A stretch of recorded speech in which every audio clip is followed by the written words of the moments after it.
ഫുക്രിയിലേക്ക് സ്വാഗതം. ലോകകപ്പിലെ ഏറ്റവും മികച്ച താരത്തിനുള്ള ഗോൾഡൻ ബോൾ കിട്ടിയത് സ്പെയിനിൻ്റെ റോഡ്രിക്കായിരുന്നു. മെസ്സിക്കായിരുന്നു അത് കിട്ടേണ്ടിയിരുന്നത് എന്നൊരു വിവാദം അന്ന് തന്നെ നിലനിന്നിരുന്നു. റോഡ്രി അതിനു വേണ്ട തീർച്ചയായിട്ടും അദ്ദേഹം സ്പെയിനു വേണ്ടി ഗംഭീരമായി കളിച്ചു. സ്പെയിനിൻ്റെ ലോകകപ്പ് വിജയത്തിൽ നിർണായക പങ്കുവഹിച്ചു. ലോക കിരീടം സ്പെയിനിന് എത്തിക്കുന്നതിൽ അദ്ദേഹം ക്യാപ്റ്റൻ എന്ന നിലയിൽ കളിക്കാരൻ എന്ന നിലയിൽ മികച്ച കളിയായിരുന്നു എന്നൊക്കെ നമ്മൾ അംഗീകരിക്കുമ്പോൾ തന്നെ അതിൻ്റെ ചില സ്റ്റാറ്റിസ്റ്റിക്സ് കണക്കുകൾ അത് മെസ്സിക്ക് അനുകൂലമായിരുന്നു എന്ന് അന്ന് തന്നെ വിവാദമുണ്ടായിരുന്നു. മെസ്സി ആയിരുന്നു ലോകകപ്പിലെ മികച്ച കളിക്കാരനാകേണ്ടിയിരുന്നത് എന്നൊരു വലിയ ശക്തമായ ആർഗ്യുമെൻറ്റ് ഉണ്ടായിരുന്നു.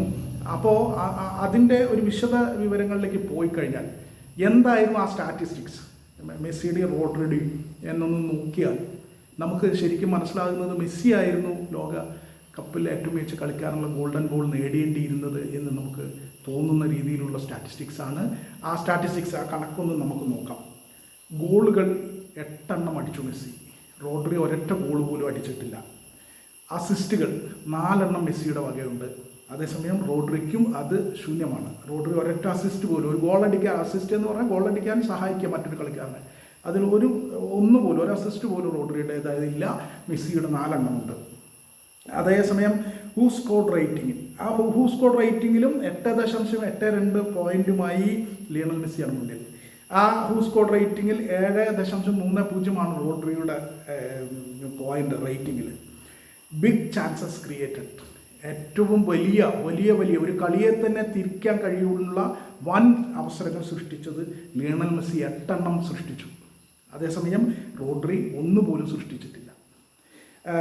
സക്സസ്ഫുൾ ഡ്രിബിൾസ്, ഏറ്റവും മനോഹരമായി വിജയകരമായി ഡ്രിബിൾ ചെയ്ത് മറ്റ് കളിക്കാരെ വെട്ടിച്ച് പന്തെടുത്തത് മെസ്സി 28 തവണയാണ്. 28 തവണ. അപ്പോൾ റോഡ്രിയോ വെറും 3 തവണ. അതേസമയം മാൻ ഓഫ് ദ മാച്ചസ്, അതായത് കളിയിലെ പ്ലെയർ ഓഫ് ദ മാച്ച് എന്ന് പറയുന്ന പോലെ കളിയിലെ ഏറ്റവും മികച്ച താരം 5 തവണയാണ്.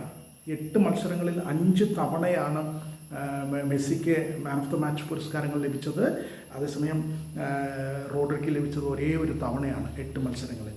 ഇത് തീർച്ചയായിട്ടും നമ്മൾ മനസ്സിലാക്കേണ്ട ഒരു കാര്യമാണ്. അതായത് ഇതിൻ്റെ ആ സ്റ്റാറ്റിസ്റ്റിക്സ് ആദ്യം മുതൽ ഒന്ന് നോക്കിയാൽ മെസ്സി 8 ഗോൾ അടിച്ചു, റോഡ്രി 1 അടിച്ചില്ല.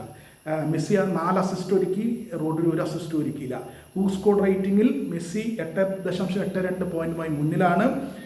റോഡ്രിക്ക് 7.30 ഉള്ളൂ. വലിയ ചാൻസസ് ഉണ്ടാക്കിയത്, ബിഗ് ചാൻസസ് ക്രിയേറ്റഡ് 8 മെസ്സി ഉണ്ടാക്കിയപ്പോൾ 1 പോലും റോഡ്രി ഉണ്ടാക്കിയിട്ടില്ല. സക്സസ്ഫുൾ ഡ്രിബിൾ, വിജയകരമായി ഡ്രിബിൾ ചെയ്തത് 28 തവണയാണ് ലിയണൽ മെസ്സി. റോഡ്രി വെറും 3 തവണയാണ്. പ്ലെയർ ഓഫ് ദ മാച്ച്, അതായത് ഒരു കളിയിലെ താരം എന്ന അവാർഡ് 5 തവണ, 8 കളിയിൽ 5 തവണ മെസ്സിക്ക് ലഭിച്ചപ്പോൾ റോഡ്രിക്ക് ഒരേ ഒരു തവണയാണ് കിട്ടിയത്. ഈ സ്റ്റാറ്റിസ്റ്റിക്സിലെല്ലാം തന്നെ ലിയണൽ മെസ്സി മുന്നിൽ നിന്നിട്ടും ലോകകപ്പിലെ മികച്ച താരത്തിനുള്ള ഗോൾഡൻ ബോൾ കിട്ടിയത് റോഡ്രിക്ക്. അപ്പോൾ ഇത് കേൾക്കുന്ന ഈ സ്റ്റാറ്റിസ്റ്റിക്സ് കാണുന്ന ആരെയും അമ്പരപ്പിക്കുന്നതാണ് ആ തീരുമാനം എന്ന് പറയാതെ വയ്യ. തീർച്ചയായിട്ടും ഓരോ മനുഷ്യർക്കും വ്യത്യസ്തമായ അഭിപ്രായങ്ങളും അതിൻ്റെ വിശകലന രീതികളും ഉണ്ടാവും. അതിനനുസരിച്ചുള്ള വിശകലനം റോഡ്രിക്ക് അനുകൂലമായതായിരിക്കാം. എന്തായാലും സ്റ്റാറ്റിസ്റ്റിക്സ് മെസ്സിയുടെ കാര്യമാണ് മുന്നിലേക്ക് നീട്ടുന്നത്.